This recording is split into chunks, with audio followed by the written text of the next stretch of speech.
여러분 안녕하십니까? 계속해서 뉴스투데이 제주입니다. 요즘 제주 해안 곳곳이 밀려드는 쓰레기로 몸살을 앓고 있는데요. 특히 방파제 테트라포드 틈 사이에 낀 쓰레기가 수십 톤에 이르지만 제대로 수거하지 못해 애를 먹고 있습니다. 박혜진 기자가 취재했습니다. 제주시 한림항 한수리 방파제. 테트라포드 사이로 각종 쓰레기가 가득 쌓여 있습니다. 어선에서 버린 것으로 보이는 폐 어구부터 생수병의 음료 페트병까지 마치 쓰레기장을 방불케 합니다. 촘촘하게 쌓아놓은 테트라포드 사이로 바람과 파도에 밀려온 쓰레기가 켜켜이 쌓인 겁니다. 바다에서 떠밀려온 해양 쓰레기들의 오랜 방치로 악취도 심하지만 수거 작업이 쉽지 않아 손을 댈 수도 없는 상황입니다. 하지만 등대 방향 방파제 쪽은 일반인 출입이 금지된 데다 추락 위험 때문에 쓰레기를 수거하기는 쉽지 않습니다. 누가 여기 와서 우리 주민이나 관광객이 마음대로 드나들 수 있는 곳도 아니고요. 우리 관광객이나 마음대로 차량도 출입할 수 없는 곳입니다. 방파제 테트라포드 구역의 안전사고를 막기 위해 낚시객 등 일반인 출입을 금지하도록 관련법이 개정된 것은 지난해 7월. 제주시가 배치한 항만 환경계상 공공근로 인력도 해당 구역에 들어갈 수 없어 나머지 구역만 청소하고 있습니다. 테트라포드 공사를 진행하는 업체가 작업을 위해 밀려든 쓰레기를 치우는데 상반기 수거량만 30톤이 넘습니다. 해양의 오염이 되는 게 가장 큰 문제죠. 해양의 오염이 되게 되면 이제 그 일대에 있는 해양 생물에도 피해를 주게 되고 결과적으로는 물에서 어업을 하시는 분들한테 다시 돌아올 것이고 이게 계속 악순환이 반복이 되는 거죠. 제주시도 직접 쓰레기를 수거하겠다고 밝혔지만 관련법 개정 1년이 다 되도록 뚜렷한 해결책은 찾지 못하고 있습니다. 향후 해상 환경이 변해가지고 저희 근로자분들이 원활하게 수거할 수 있는 환경이 되었을 시 조속한 시일 내에 빨리 처리하도록 하겠습니다. 한 해 평균 제주도가 수거하는 해양 쓰레기는 16,000여 톤. 쓰레기 수거 방법을 놓고 행정당국이 장기간 고민하는 사이 항만 방파제 쓰레기로 인한 해양 오염은 더 심각해지고 있습니다. MBC 뉴스 박혜진입니다. 내년 6월에 실시되는 지방선거를 앞두고 제주도의회 도의원 선거구를 조정하는 논의가 이어지고 있습니다. 제주도의회 의원 선거구 획정위원회가 실시한 도민 설문조사 결과 교육의원 제도 조정 의견이 가장 많았습니다. 김항섭 기자입니다. 현재 제주도의회 도의원 정수는 지역구 의원 31명과 비례대표 의원 7명, 교육의원 5명 등 모두 43명. 2018년 헌법재판소가 결정한 3대1의 인구 편차 허용 기준에 따라 선거구 6곳을 조정해야 합니다. 선거구 조정은 선택이 아닌 필수 사항으로 이대로 선거를 치르면 무효 소송에 휩싸일 수 있기 때문입니다. 제주도의회 의원 선거구 획정위원회가 지난 1월 관련 논의를 시작한 가운데 실시한 도민 여론조사에서 도의원 정수에 대해서는 적당하다는 의견이 50.1%로 가장 많았습니다. 선거구 획정 방향에서 교육의원 제도를 조정해야 한다는 의견이 45%로 가장 많았고 비례대표 의원 숫자를 조정하자는 응답은 35.9%, 도의원 숫자를 늘리자는 응답은 19.2%로 나타났습니다. 도의원 정수를 늘린다면 1명에서 2명을 증원해야 한다는 의견이 65.8%로 가장 많았고 3명에서 4명 22.3%, 5명에서 6명 8.8%였습니다.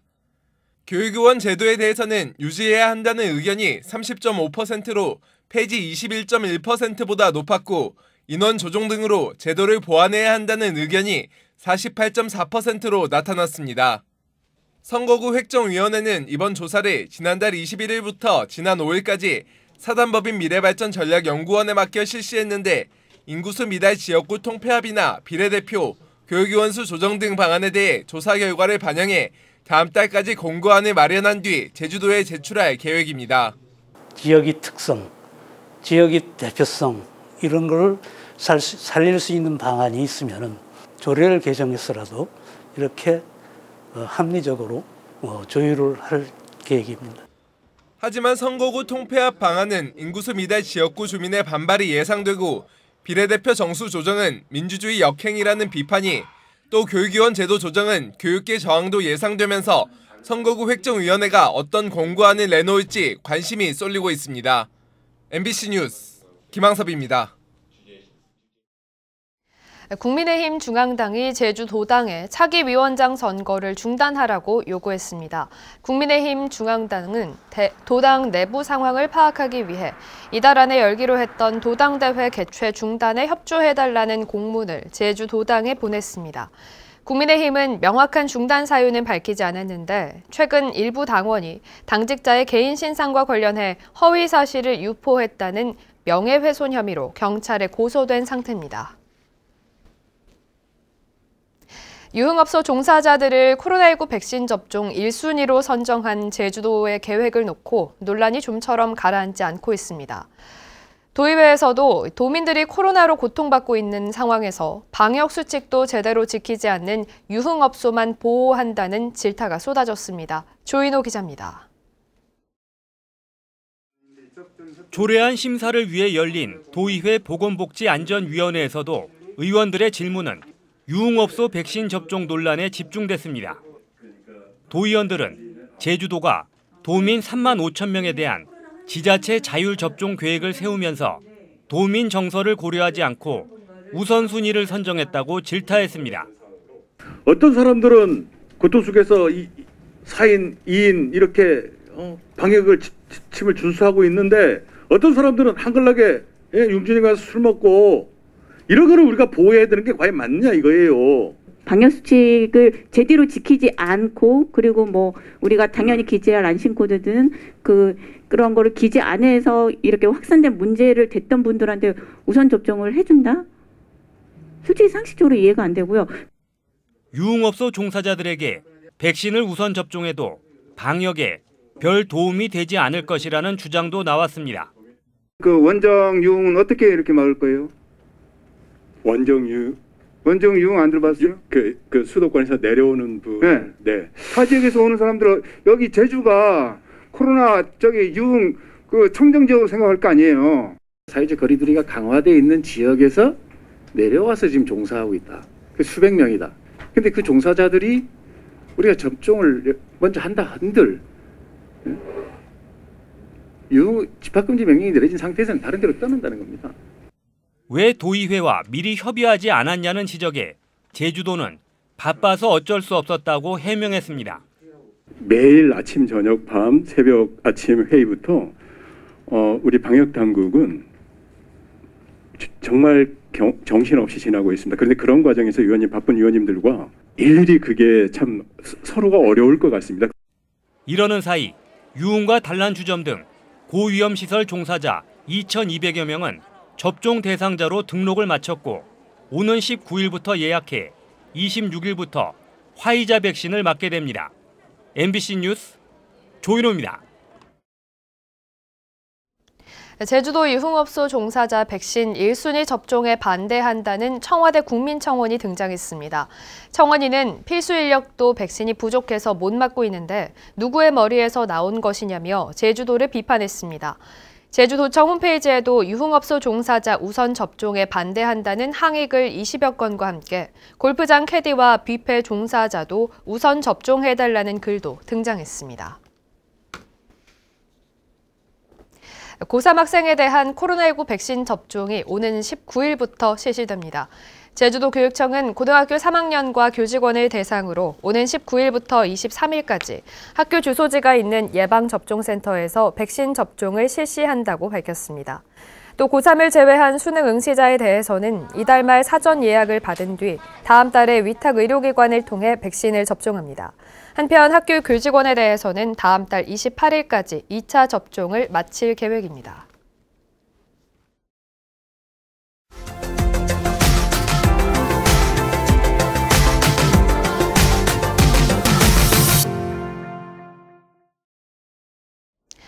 괴산을 대표하는 대학 찰옥수수가 올해 첫 출하에 나섰습니다. 연초 냉해를 이겨내고 코로나19로 인한 인력 부족도 견뎠지만 직거래와 대면 판매 감소 등 헤쳐나가야 할 과제는 여전한데요.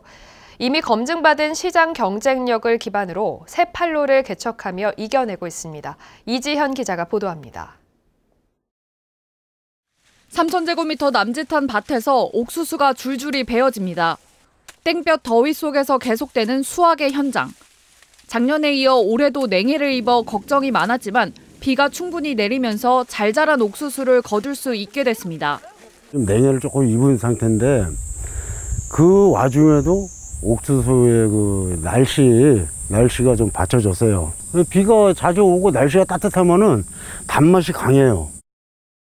작황이 좋은 만큼 올해 다시 전체 200억 원의 수익을 볼 것으로 기대됩니다. 괴산 대학찰은 지난 2018년부터 재배 면적이 줄어들다 작년에는 1000헥타르 아래로 떨어졌고 생산량 또한 10,000톤을 넘겼던 다른 해와 달리 7,900톤에 그치면서 수익도 뚝 떨어졌는데 올해는 재배 면적이 늘고 생산량도 증가할 것으로 예상되기 때문입니다. 다만 코로나19로 인한 인력난으로 늘어난 인건비와 대면 판매가 줄어든 건 해결해야 할 과제입니다. 지역 대표 농산물로 시장 경쟁력을 인정받아 대형마트와 백화점에 납품하는 등 기존 유통창구는 자리를 잡았지만 비대면 시장 개척은 필수. 공식 온라인 쇼핑몰 판매량을 늘리고 소비자가 많이 쓰는 메신저, 전자상거래 플랫폼과도 유통을 협의하는 등 판로 다변화에 나서고 있습니다. 대형 유통 3사로다가 이제 오프라인 판매를 진행을 하고 있고요. 이제 농협몰이나 카카오톡 선물하기 사이트 등을 통해서 이제 온라인 판매도 좀 활성화를 해가지고 급냉해가지고 냉동 보관해서 유통시키는 방법, 그리고 이제 그 몇 개씩 낱개로다가 소포장해서 하는 방법, 이런 것들을 다양하게 지금 추진을 하고 있습니다.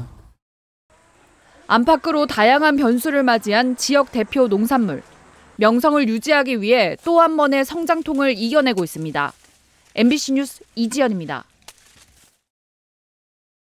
내년부터 전업 농민에게 농민수당 40만 원이 지급될 전망입니다.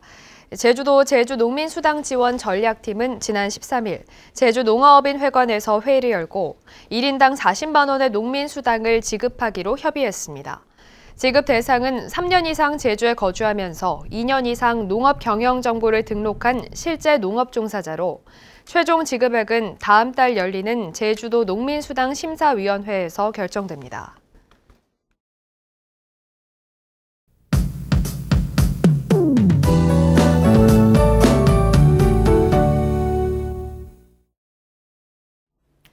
네, 오늘 무더운 날씨 속에 제주 곳곳에서 소나기가 오는 곳이 있겠습니다. 5에서 60mm가량의 비가 예상되는데요. 한낮 기온이 크게 오를수록 여름철 소나기가 발생하는데 소나기 특성상 국지적으로 구름대가 발달하겠습니다.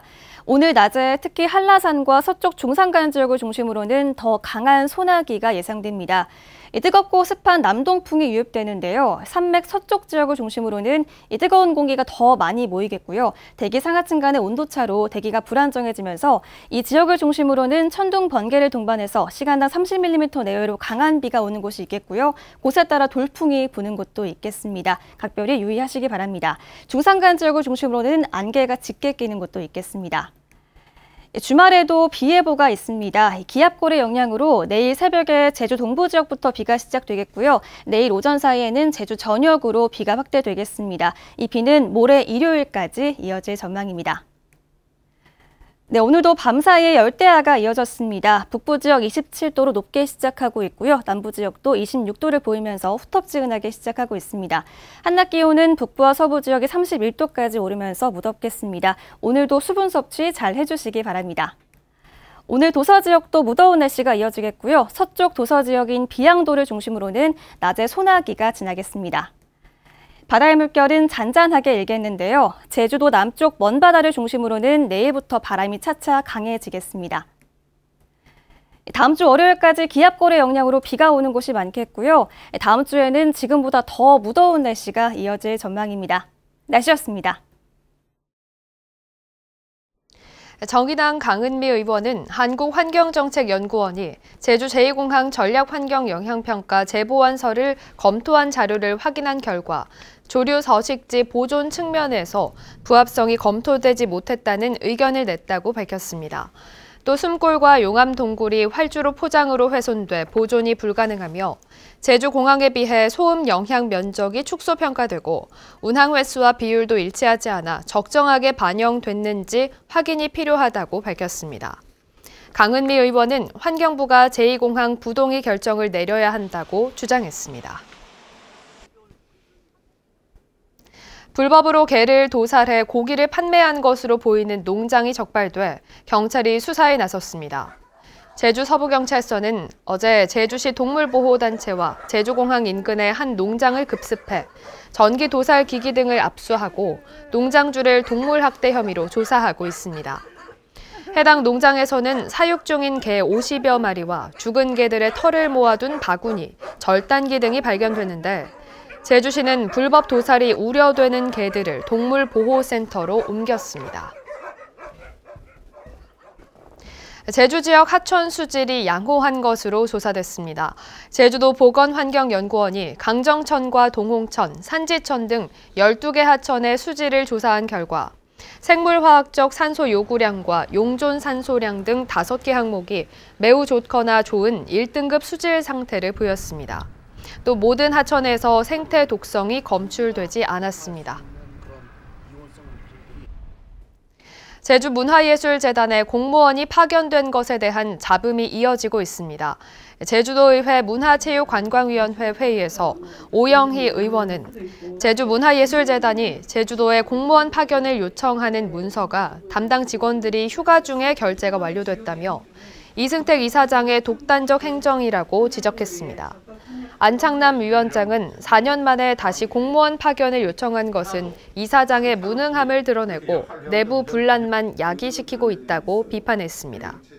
이승택 이사장은 이에 대해 4년 전에 비해 인력과 예산이 크게 늘어 조직을 안정화시키기 위한 조치였다고 해명했습니다.